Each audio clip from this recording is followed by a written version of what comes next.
우연일 가능성도 있다. 수많은 UFO 목격담이 극비시설 근처에서 보고되고 있다.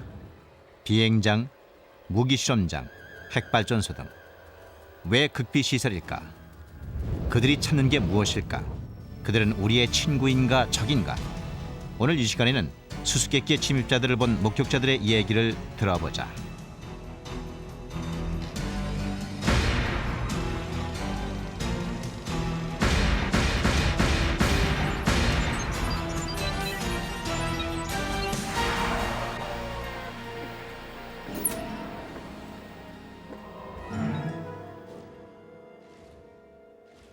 역사를 돌이켜보면 미국은 타국의 침략을 받은 일이 거의 없는 나라다. 1812년 전쟁 당시 영국군이 워싱턴 DC를 공격해서 백악관에 불을 지른 적이 있다. 하지만 그 후 100여 년 동안 아무도 미국 땅을 침범하지 못했다. 1941년 12월 7일 아침까지는.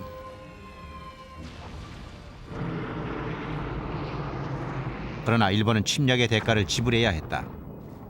미국은 일본에게 불시에 당한 치욕을 철저하게 응징했다. 2차 대전이 끝나자 소련이 미국 최고의 적국으로 부상했다. 소련의 1949년 원자폭탄 폭발 실험과 막강한 군사력 때문에 미국은 경계태세를 늦출 수가 없었다.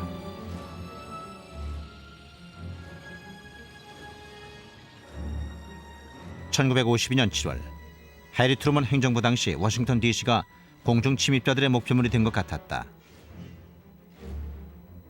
그런데 상대는 소련 전투기가 아니라 UFO처럼 보였다. 역사상 가장 중요한 UFO 목격담은 워싱턴 회전목마라고 불리는 사건일 겁니다. 1952년 두 번의 주말 7월 19일과 20일, 7월 26일, 27일 UFO가 레이더에 포착되었고 워싱턴 DC와 인근 지역에서 많은 사람들에게 목격되었습니다. 워싱턴 공항의 앤드루스 공군 기지에 있던 사람들은 밖으로 나와 레이더에 포착된 같은 지점 하늘에서 실제 비행체를 봤습니다. UFO는 이틀 동안 목적을 갖고 워싱턴 상공을 배회하는 것 같았습니다. 출몰 사흘째 되는 날 이상한 신호를 추적하던 관제관들의 호기심이 갑자기 공포로 바뀌었다. 비행 물체들이 미국 수도와 백악관 상공의 출입 금지 지역으로 향하고 있었기 때문이다. 미 국방부는 델라웨어 군기지에 침입자를 저지할 전투기를 발진하라고 명령했다. 알숍은 UFO 문제에 대한 미 공군 측 대변인이었다. 사건이 벌어지자 그는 워싱턴 공항의 레이더실로 불려갔다. 우리는 일반 비행기 4~5대와 UFO 10~30대를 스크린으로 지켜보고 있었습니다. 델라웨어에서 발진한 전투기들도 봤습니다. 그런데 전투기가 레이더 스크린에 나타난 순간 UFO가 모두 사라졌습니다. 전투기들은 텅 빈 하늘을 20분 정도 정찰했지만 저지할 비행체는 보이지 않았다. 하지만 전투기들이 기지로 돌아가자마자 UFO들이 레이더 스크린에 다시 나타났다. 전투기들이 떠나자마자 그들이 다시 돌아왔고 레이저 스크린에 나타나자 정말 겁이 났습니다. 전투기들이 다시 발진했다. 전투기 조종사 한 명이 UFO가 푸르고 흰 빛처럼 보인다고 말하며 그것이 가까이 오고 있다고 보고했다. 레이더에 나타난 UFO들을 볼 수 있었고 정체 모를 비행체에 둘러싸인 전투기도 보였습니다. 조종사는 포위당했다고 했습니다. 그리고 이어서 방법을 물었어요. 하지만은 속수무책이었습니다. 몇 분 후 UFO들은 물러나더니 사라졌다. 대치 상태가 끝난 것이다. 그러나 미국인들은 그 얘기를 듣고 경악했다. 그 목격담은 적절하게 설명할 방법이 없었습니다. 워싱턴 DC에서 일어났기 때문에 위로는 미국 대통령까지 놀라게 만들었죠. 그래서 공군 정보부장이 나와서 기자회견을 열어 사람들을 진정시키려고 노력을 했습니다. we have received and analyzed between 1 and 2,000 reports that have come to us from all kinds of sources. Of this great mass of reports, we have, as of date, come to only one firm conclusion, and that is that it does not contain any pattern of purpose or of consistency that we can relate to any conceivable threat to the United States. 샌포드 장군은 대기의 이상 현상, 즉 역전층 때문에 그런 일이 일어났다고 설명했다. 레이더파가 역전층에 반사되어 자동차나 건물의 이미지를 포착한 것이라는 설명이었다. 어쨌든 세 지역에 있던 경험 많고 유능한 레이더 관제관들이 UFO로 잘못 봤다는 것이다. 기자들은 회견 내용을 충실히 받아 적었다. 기자들은 회견 내용을 믿었습니다. 자세히 들여다보면 멍청하고 바보 같아도 정부가 비행 접시에 대해서 하는 말을 있는 그대로 받아들이는 게 관례였거든요. 워싱턴 공항과 앤드루스 공군 기지에서 일하는 사람들은 모두 레이더 전문가들이었습니다. 그들은 그곳에서 오래 일했기 때문에 지상의 빛과 금속 물체를 쉽게 구분할 수 있습니다. 그것도 못한다면 그건 레이더 관제관이 아니죠. 워싱턴 공항의 선임 레이더 항공 관제관이었던 해리 반즈는 이른바 워싱턴 회전 목마라 보이는 사건에 대한 자신의 경험을 글로 옮겨 적었다. 반즈는 그 물체들이 상공을 자유자재로 날았다고 썼습니다. 하늘을 맴돌다가 방향을 급선회해서 후진했다고 했죠. 레이더 하나가 시속 11,500km 정도로 움직이는 물체를 추적했습니다. 관제관들은 레이더 스크린 위에서 그렇게 움직이는 물체를 처음 봤고 당연히 정체도 몰랐습니다. 그 물체들이 단순히 비정상적인 기상 조건의 산물이라고 믿지 않는 사람은 반즈만이 아니었다. 당시 저는 그 물체들이 행성 간 교통수단 같은 거라고 그렇게 믿었습니다. 워싱턴 공항의 레이더실에서 그날 밤 일어났던 이 일을 보면은 그 물체들은 진짜였습니다. 우린 그 정체도 몰랐고 어디서 왔는지도 몰랐지만 정말 거기 있었습니다. 물론 군 관계자들이 UFO에 대한 자신들의 설명을 실제로는 믿지 않을 가능성도 얼마든지 있다. 그 물체들을 따라잡을 수 있는 조종사가 없었습니다. 최고의 조종사들도 추적에는 역부족이었죠.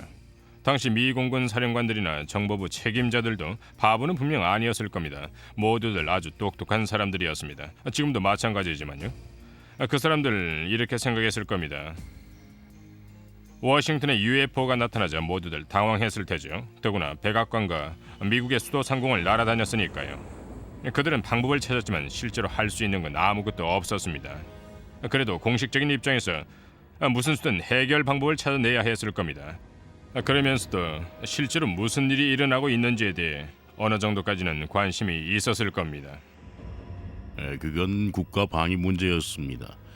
당시 상황을 핵폭탄보다 훨씬 중요한 기밀 사안으로 분류한 보고서도 있었습니다. 정도가 지나쳤어요. 너무 심각하게 받아들였죠. 워싱턴 목격 사건 이후 수십 년 동안 미국 전역에서는 UFO를 봤다는 신고가 더 자주 들어왔다. 녹음기에 녹음된 사건도 여러 건 있었다.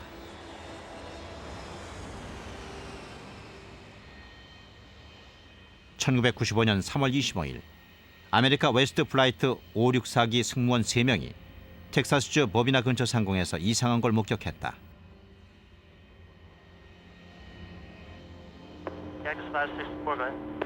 Yeah, off to our 3 o'clock. Get some strokes out there. Could you tell us what it is? Right now, I don't know what it is right now. 밤 10시 15분 564기의 운항 고도는 39,000피트였다. 승무원들은 그들 바로 아래 빛을 반짝이는 거대한 물체에서 눈을 떼지 못했다. 비행기가 좌회전하자 그 물체도 왼쪽으로 돌았다. 이것은 564기의 부기장과 관제센터와의 실제 교신 내용이다. 564, did you pay that object at all on your radar? Cactus 564, no I don't. And talking to the 3 or 4 guys around here, no one knows what that is. We've never heard about that. But nobody's painting it at all? Okay, Cactus 564, say again? There's nothing on their radars on the other centers at all on that particular area, that object that's up in the air? It's up in the air? Affirmative. No, no one knows anything about it. 그 물체는 천둥구름 앞으로 이동했다. 번개가 치자 승무원들 눈에 물체가 똑똑히 보였다. What's the altitude about? I don't know, probably right around 30,000 or so, and it's with a strobe, it starts from going counterclockwise, and the length is unbelievable. 항공기 승무원들은 지상 레이더에는 잡히지 않은 뭔가를 목격했다. 항공교통관제관들은 뉴멕시코주 동쪽에 있는 캐논 공군기지와 연락해서 그 지역에 군 항공기나 기상 관측용 기구 같은 게 있는지 알아봤다. Cannon 21. Cannon, go ahead. Hey, do you guys know if there was anything like a tethered balloon or anything released that should be above tie band? No, we haven't heard nothing about it. Okay. Guy at 39,000 says he sees something at 30,000 that the length is unbelievable and it has a strobe on it. Uh-huh. This is not good. Okay. What does that mean? I don't know. It's a UFO or something. It's that Roswell crap again. 뉴멕시코주 로즈웰 외곽에 있는 사막은 1947년 7월에 수수께끼 비행 물체가 추락한 현장이다. 50여 년 후 로즈웰이라는 이름은 UFO의 대명사가 됐다. 로즈웰 사건처럼 564기의 승무원들이 본 건 역시 설명이 불가능하다. 승무원들 모두 이상한 물체를 봤다는 주장을 계속하면서도 익명을 요구했다. 사람들이 그런 얘기를 주저앉고 당당히 말하기는 힘듭니다. 미 연방 항공국이나 군대도 마찬가지죠. 정신병자처럼 감금당하고 싶은 사람은 없겠죠. 저라면 위험을 자초하지 않을 겁니다. 항공기 조종사들도 그럴 거예요. 괜히 보고해서 미친 사람 취급받을 필요는 없을 테니까요. 항공사들도 이상한 걸 본 사람들을 고용하길 꺼립니다. 항공사에서 이상한 사람으로 소문이 나거나 미 공군 내에서 UFO를 목격한 사람이라는 소문이 나면 다들 함께 비행하길 싫어하죠. 어쩔 수 없어요. 그래서 사람들은 거부하는 쪽을 택하죠. 괴짜 취급을 당하는 것보단 그 편이 쉬우니까요. 보이지 않는 걸 보는 사람은 믿을 수 없는 사람으로 생각되기 쉽거든요. 이상한 사람 취급받는 걸 꺼리기 때문에 UFO를 목격한 사람들은 대개 입을 다문다. 하지만 아직도 앞에 나와서 자신이 본 걸 말하는 사람도 있다.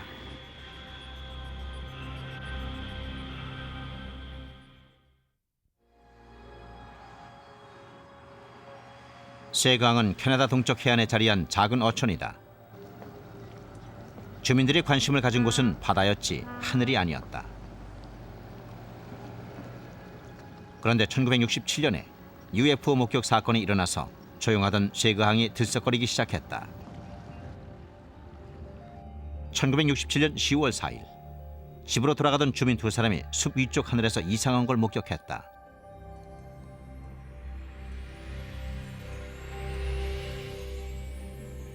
친구와 얘기를 하며 운전하고 있었는데 갑자기 친구가 하늘에 이상한 빛이 있다고 했어요. 처음에 봤을 때는 정지해 있는 것처럼 보였습니다. 하지만 정말 멈춰 서 있었는지는 잘 모르겠습니다. 우리가 코너를 돌자 그 물체가 안 보였는데 몇 초 후에 다시 나타났다가 그리고는 다시 사라졌습니다.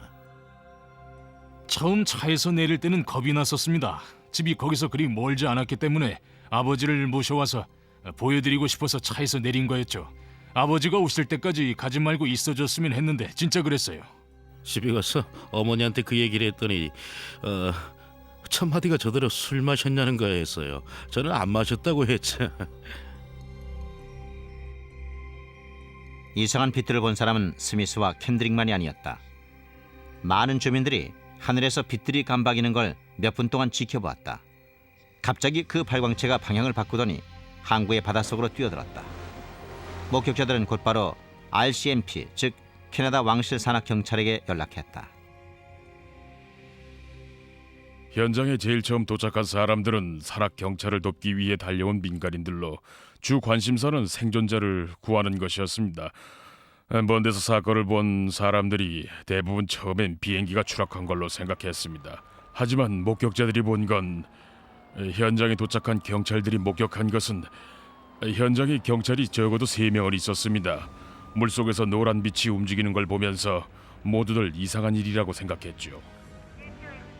캐나다 산악 경찰들만 그 이상한 물체를 본 건 아니었다. 그들 주위에는 구경꾼들이 둘러싸고 있었다.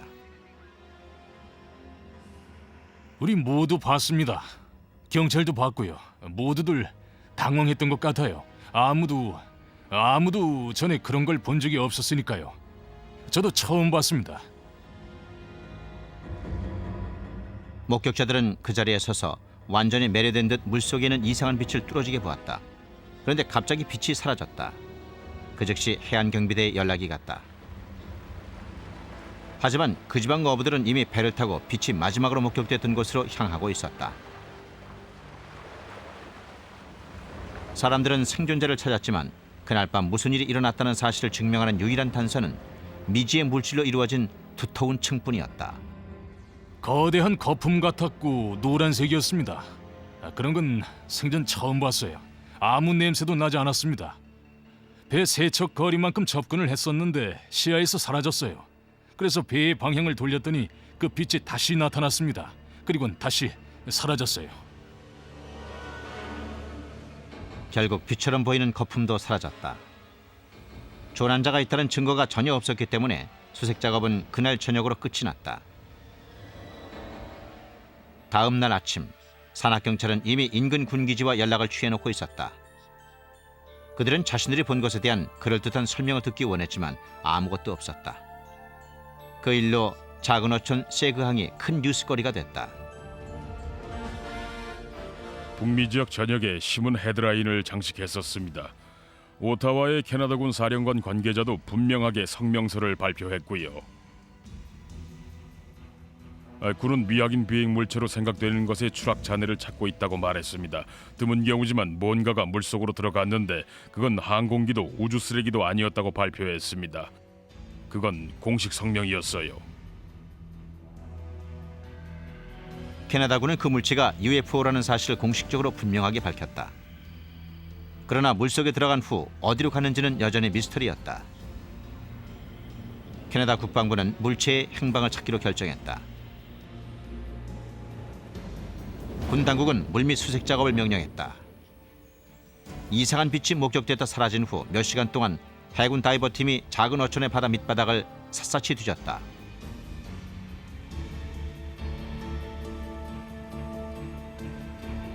한편 세그항 주민들은 마을에서 일어난 일에 대해 놀라움을 금치 못했다. 빛을 처음 목격한 사람들은 순식간에 놀림감이 됐다.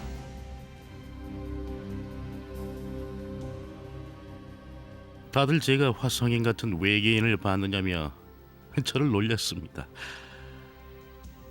저는 뭔가를 봤습니다. 분명 봤어요. 그건 사실입니다. 근데 그게 뭔지는 모릅니다. 아주 특별했어요. 분명 전 봤습니다. 셰그항 주민들은 아무 기대도 하지 않았습니다. 로즈웰 추락 사건은 1947년에 일어났지만 80년대가 되어서야 겨우 사람들에게 공개되었으니까요. 1978년까지는 극비였습니다.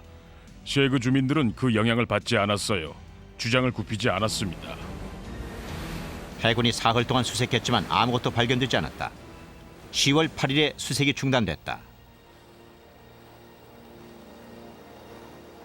매스컴의 관심도 시들어졌고 세그항은 다시 정상을 되찾았다. 그런데 연구원들이 원래 밝혀진 것 이상의 사건이 있었다고 주장하고 나섰다.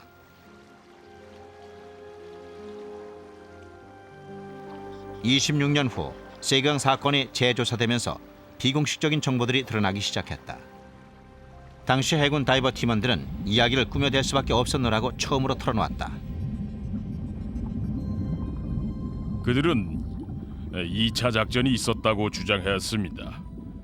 그들의 이야기는 군 관계자에 의해서 확인이 됐죠. 그 UFO는 셰그항에 계속 머물지 않고 물속으로 이동해서 가버먼트 곳 근처까지 갔답니다.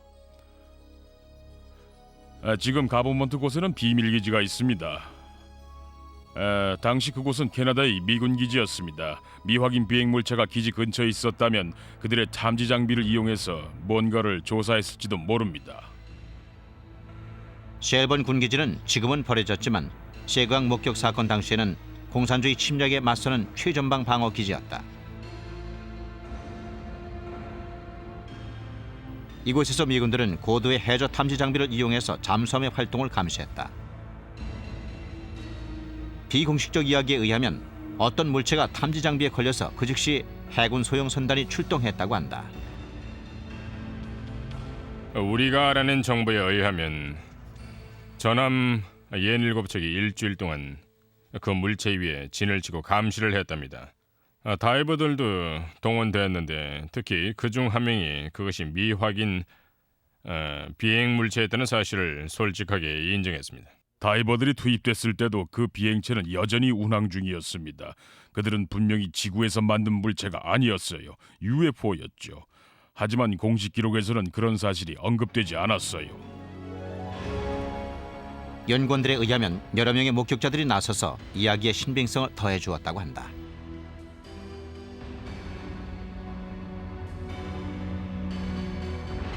우리가 무슨 증거를 갖고 있냐고요?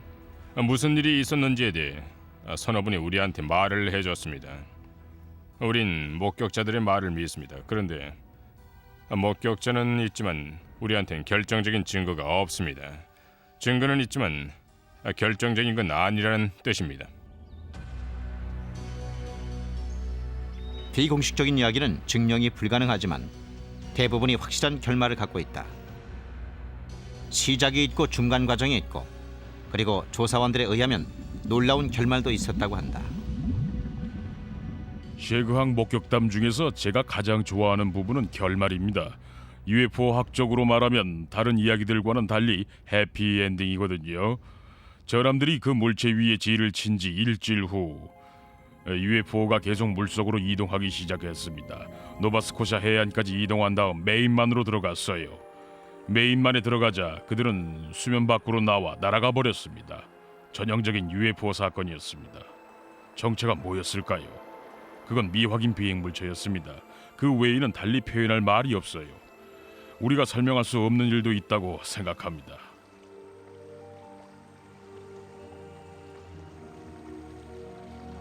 비밀 기지와 관련된 목격담이 또 있다. 하지만 이번에는 고위급 장교 한 명이 UFO가 어떻게 경비가 삼엄한 군기지에 침투했는지에 대해 놀라운 보고서를 들고 앞으로 나섰다.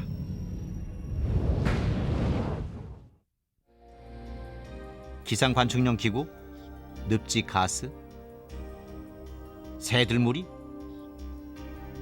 금성, UFO에 대해 오랫동안 군에서 제시한 설명들이다. 아이러니한 사실은 가장 특이한 UFO 목격담 중 몇 건은 군인들에 의해서 보고됐다는 점이다. 주변 환경을 주의 깊게 살펴보도록 훈련받아서 그런지도 모른다. 아니면 UFO에 관심을 끄는 무언가가 군기지에 있을 수도 있다. 여러 건의 보고 가운데 단연으뜸은 세계 최고의 선진 기술을 자랑하는 두 나라, 미국과 영국의 목격담일 것이다.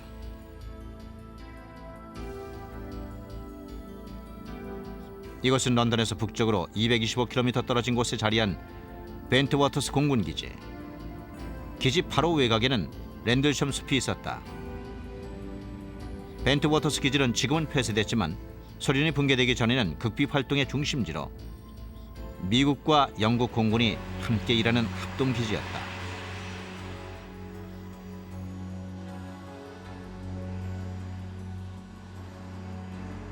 그리고 이곳에서 기묘한 UFO 목격담이 수차례 보고된 바 있다.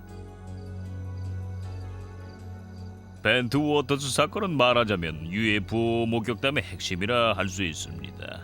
왜냐하면 최첨단 기술을 따라온 지적인 고학력자들이 관계된 사건이니까요. 모두 기지를 지키는 사람들이었습니다. 항공술이나 무기도 잘 알고 있었고요. 주변 경계에 철저하도록 훈련받은 군인들은 온갖 종류의 보고서를 작성해야 했고 말도 조심해야 했습니다. 그런데 그런 사람들이 자기들 눈으로 본 것이 뭔지 몰라 당황했던 겁니다. 냉전 시대 당시 벤트워터스 기지는 자유세계에서 규모가 가장 큰 공군 기지였다. 기지가 가장 주목을 받았던 시기는 군인들과 지역 주민들 모두 경이적인 UFO 출몰 사건을 목격했던 1980년 12월 말 동안이었던 것 같다. 1947년 로즈웰 사건의 재판이라고 말한 사람들도 있었다. 선선하고 밝은 겨울날 밤, 갑자기 이상하게 빛나는 빛들이 하늘에 나타났다. 빛들은 올라갔다 내려가고 옆으로 움직이기도 했습니다. 이리저리 움직이고 선회하기도 했고요. 정말 멋진 광경이었어요. 저는 좀 더 잘 보기 위해 현관문을 열고 마당으로 나갔습니다. 우리 집은 활주로 끝에 있어요. 저는 자리에 서서 빛을 바라보며 비행기는 아닐 거라고 생각했습니다. 숲속에 착륙했거든요. 경비가 엄중했던 군 비밀기지 벤트워터스 주변에서 일어나는 수상한 움직임은 철저히 감시되고 있었다. 그날 밤 주민들은 자신들만이 그 이상한 일을 목격한 건 아니라는 사실을 알게 됐다. 무슨 일인지 알려고 몇 분 동안 마당에 서 있었는데 기지에서 웅성거리는 소리가 들렸습니다. 바람이 그쪽에서 불어왔거든요. 전화 거는 소리도 들었어요. 자동차 시동 거는 소리도요. 그래서 그 이유가 궁금했었죠. 헌병 3명도 숲속에서 이상한 빛들이 반짝이는 걸 봤다고 보고했다. 그들은 기지 밖으로 나가 현장을 조사하고 싶다고 요청했다. 3명의 헌병은 상부의 지시대로 자신들이 목격한 일에 대한 보고서를 올렸다. 그 전날 낮과 밤의 움직임을 기록한 일지를 가지러 갔었는데 내가 들어갔을 때 중사가 웃음을 터뜨렸습니다. 중사는 헌병 셋이 밤새도록 UFO를 찾아서 숲을 헤매고 다녔다면서 웃었습니다. 전혀 안 믿는 눈치였습니다. UFO 목격담은 기지의 최고 관심사가 됐다. 처음에는 농담거리였지만 시간이 흐름에 따라 사건은 심각한 방향으로 흘렀다. 기지에 미칠 영향에 대해서 걱정스러운 시각이 있었습니다. 사건 자체뿐만 아니라 거기서 파생되는 일이 걱정이었죠. 부차적인 문제가 걱정이었습니다. 헌병들은 아주 중요한 물건을 지켜야 하는 중차대한 임무를 수행 중이었으니까요. 기지 상황을 정상으로 돌리기 위해서 군 당국은 자체적으로 조사팀을 파견했다. 그들은 이상한 빛에 대해 이치에 맞는 설명을 발견하길 바랐다. 그러나 조사 결과는 걱정을 가중시켰을 뿐이다. 다음 날 헌병 몇 명이 그 지역에 나가서 땅이 움푹 파인 곳을 발견했습니다. 그들은 영국 경찰에 연락했죠. 영국 경찰은 현장을 보고 암탉둥지와 토끼굴이라는 표현을 썼습니다. 재미있는 사실은 파인 곳들 거리가 일정하고 지름이 모두 같았으며 똑같은 깊이로 땅이 파여 있다는 거였습니다. 그러나 얘기는 거기서 끝나지 않았다. 이틀 후 그 물체가 돌아온 것이다. 미군들이 그걸 보고 숲 쪽으로 달려갔다. 이번에는 방사능 수치를 재기 위해 방사능 측정기와 카메라, 녹음기도 대동했다. 이것은 벤트워터스 공군기지 근처에서 이상한 물체를 발견한 홀트 대령의 말을 녹음한 것이다.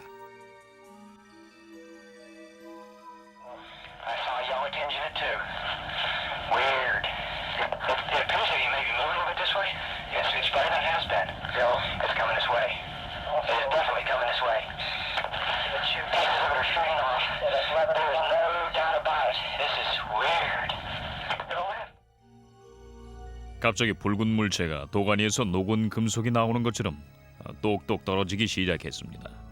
몇 분 동안 그런 식으로 떨어지더니 갑자기 폭발했어요. 그런데 아무 소리도 없었습니다. 폭발 후엔 여러 개의 하얀 물체로 나눠진 다음 사라져버렸습니다. 그 순간 정말 당황했죠. 군 수색대는 숲속에서 이상할 정도로 높은 방사능 수치를 탐지했다. 그러나 사건을 설명하는 다른 증거는 아무것도 없었다. 그리고 조사팀은 북쪽 하늘의 빛들이 나열되어 있는 광경을 봤다.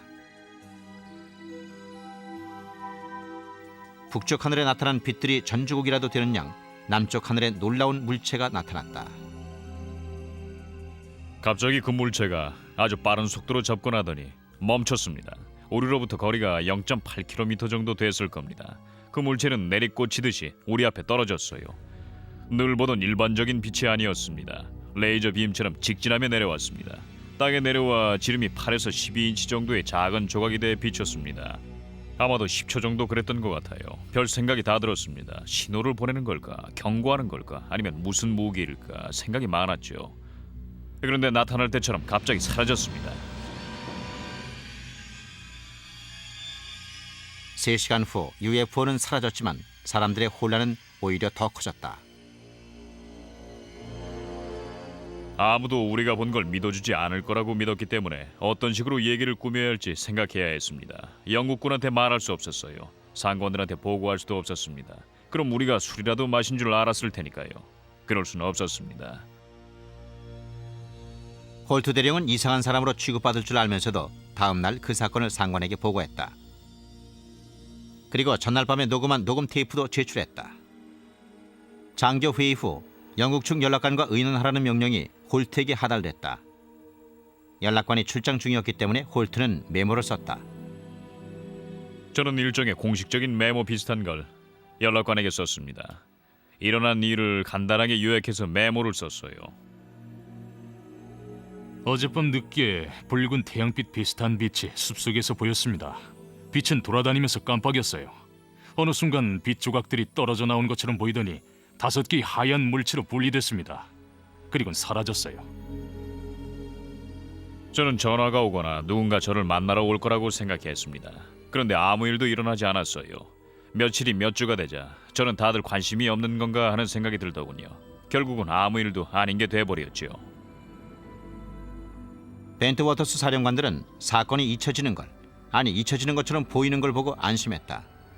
그러나 연이어 일어난 사건들로 인해 영국군과 미군 모두 벤트 워터스에서 일어난 사건을 심각하게 여기게 됐다.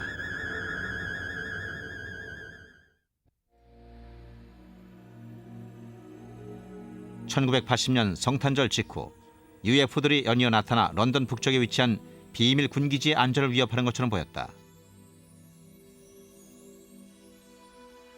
당시 미영 합동기지의 부사령관이었던 찰스 홀트도 목격자 중 한 명이었다. 그러나 그가 다른 장교들에게 올린 보고서는 아무 응답도 얻지 못했다.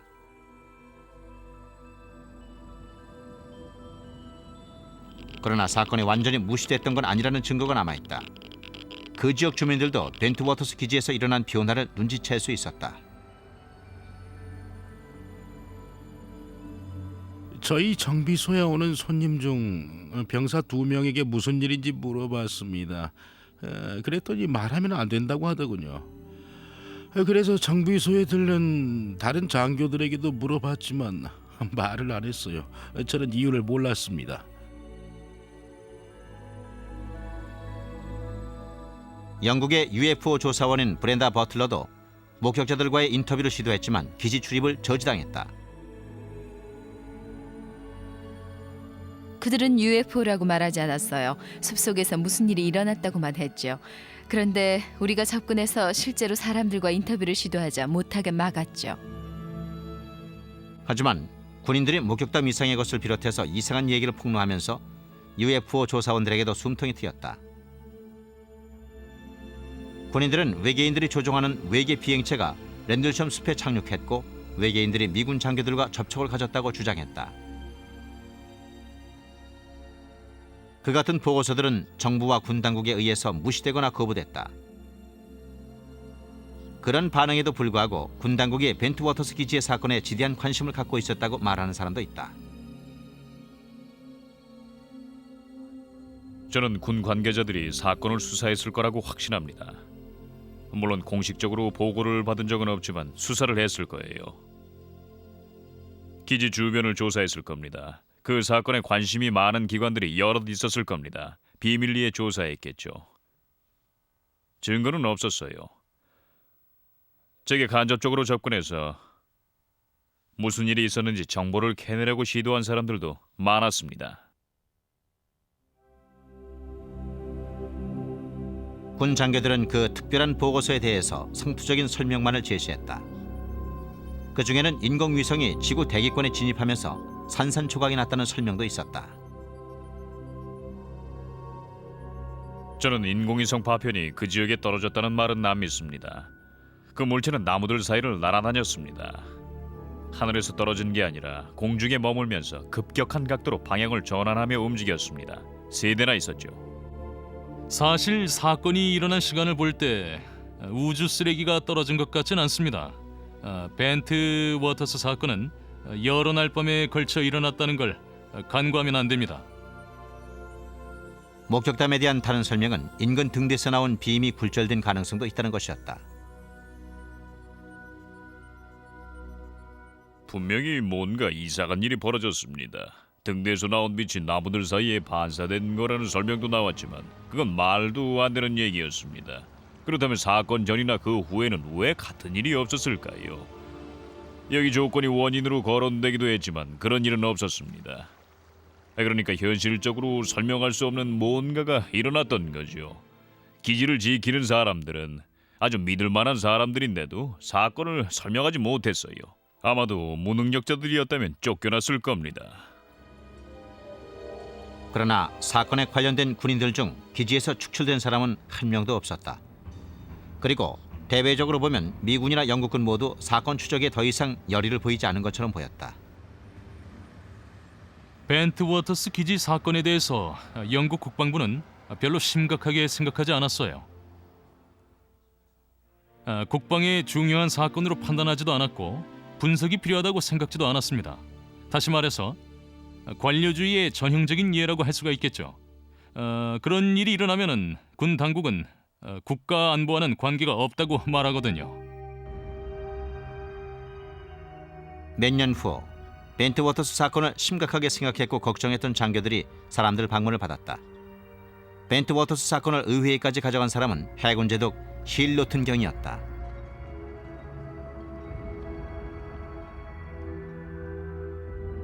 미국인들, 특히 기지 부사령관이 환각에 빠진 건지도 모르고 혹은 진짜 무언가가 지상에 착륙했다고 믿어서 사진을 찍고 녹음을 냈는지도 모릅니다. 어느 쪽이든 영국의 안보에 문제가 된다고 생각합니다. 그 같은 성명에도 불구하고 군 당국은 벤트 워터스 사건에 대해 침묵을 지켰다. 저는 군이 사건을 은폐했다고 확신합니다. 이를 다른 방향으로 끌고 가려고 했었죠. 일반인들이 진짜 무슨 일이 일어났는지 아는 걸 원하지 않았습니다. 사건 당시 수거됐다고 생각됐던 모든 물리적 증거들이 없어졌다. 수색대 3팀이 사진을 찍었지만 아무 사진도 발견되지 않았다. 군 당국은 랜들섬 숲속에서 탐지된 높은 방사능 수치에 대해서도 입을 다물었다. 1980년 12월에 일어났던 벤트 워터스 공군 기지 사건은 아마도 영원히 설명이 불가능할지도 모른다. 그러나 사건에 직접 관련된 사람들은 그들만의 결론에 도달했다. 제 생각엔 정상을 벗어난 무슨 일이 일어났고 우리는 그 일을 현실적으로 설명할 수가 없습니다. 외계인이 방문했던 걸까요? 글쎄요. 우리가 봤던 건 지적으로 조종되는 물체였습니다. 안에 녹색 외계인이 타고 있었을 거라고는 생각지 않습니다. 설명할 수 없지만 저는 지적인 생명체가 그 물체를 조종했을 거라고 확신합니다. 벤트 워터스에서의 이해하기 힘든 사건은 심도 있고 전면적인 조사가 필요해 보이는 수많은 UFO 목격담 중 하나에 불과하다. 목격 사건 보고서 중에는 UFO가 민감한 방위시설에 잠입했음을 지적하는 내용도 있다. 하지만 군 당국이 실제로 외계 우주선을 검사하고 있다고 인정하는 곳이 지구상에 한 곳 있다. 그것은 51구역으로 알려진 비밀 미공군 기지다.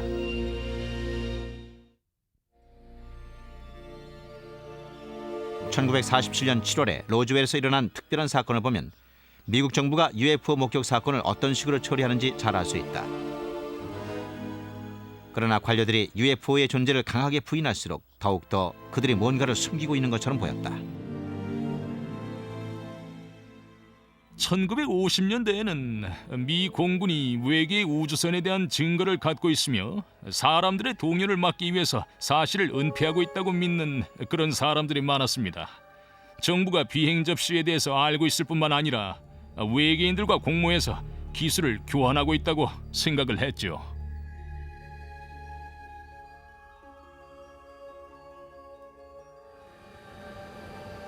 로즈웰 사건 이후 몇 년 동안 미 공군은 비행 접시처럼 생긴 비행 물체를 디자인하고 실험했다.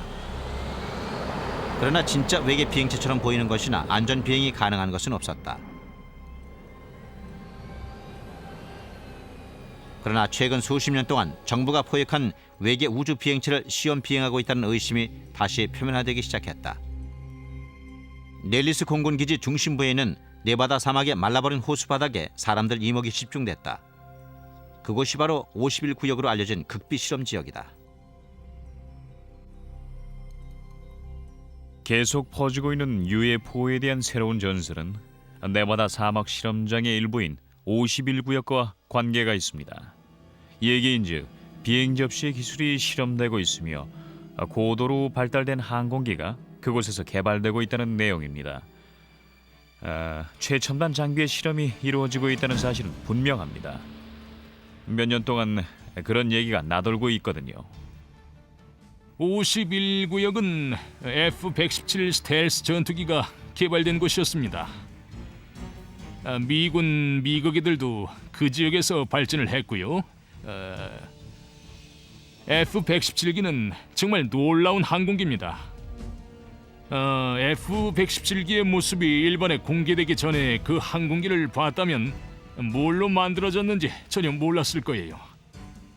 실제적인 의미에서 미확인 비행 물체라고 할 수도 있었을 겁니다.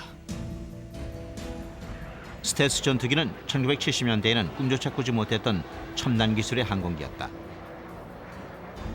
당시에 51구역 근처에서 사람들이 그걸 봤다면 분명 놀랐을 테고 외계의 비행 접시라고 생각했을 것이다. 정말 재미있는 건 1947년에 사람들이 부메랑 모양의 UFO라고 보고했던 물체가 스텔스 기술로 하늘을 나는 항공기와 아주 비슷하게 생겼다는 사실입니다. 존재를 부정할 수 없는 특정한 종류의 항공기가 오랫동안 사람들이 UFO라고 보고해왔던 물체와 비슷하게 생긴 건 아주 재미있는 일이죠. 그 같은 첨단 기술이 외계의 것이라고 믿는 사람들도 있다.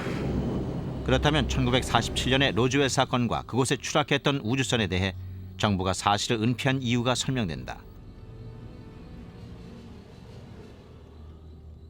51구역과 관련된 놀라운 UFO 이야기는 이 외딴 지역을 호기심 많은 사람들의 메카로 만들었다. 이곳을 찾는 방문객들은 출입이 제한된 공중에서 감시당하고 지상에는 진동 센서들이 불청객의 접근을 감지하고 있다. 산 정상 주위에는 아래쪽의 모든 움직임을 감지하는 장치들이 설치되어 있다.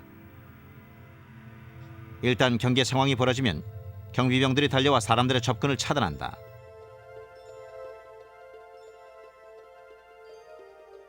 그 모든 경계 장비에도 불구하고 내부를 들여다보려는 사람 앞에는 마지막으로 무시무시한 경고문이 앞을 막는다. 더 가까이 오면 치명적인 무기가 발사될 것이다. 외계 기술에 대한 지속적인 소문 때문에 1994년 의회 조사기구가 로즈웰 사건을 재수사하게 됐다. GAO, 즉 미국 회계감사원이 1947년 사건과 관계 있는 모든 기록을 조사한 후 조사 결과를 적은 보고서를 제출했다. 회계 감사원의 보고서는 다른 보고서들처럼 개였습니다.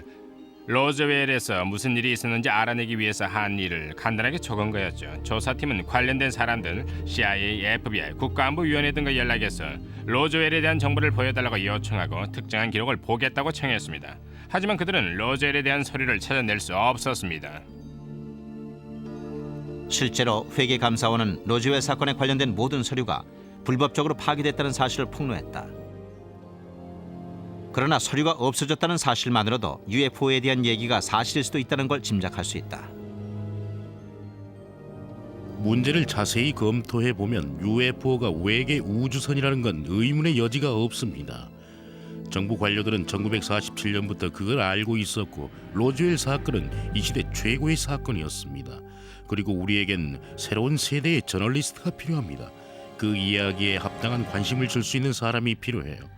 모니카 루인스키에게 쏟은 노력의 10분의 1만 써도 6달 안에 비행 접시에 대한 진실과 사건의 전말을 전부 알 수 있을 겁니다.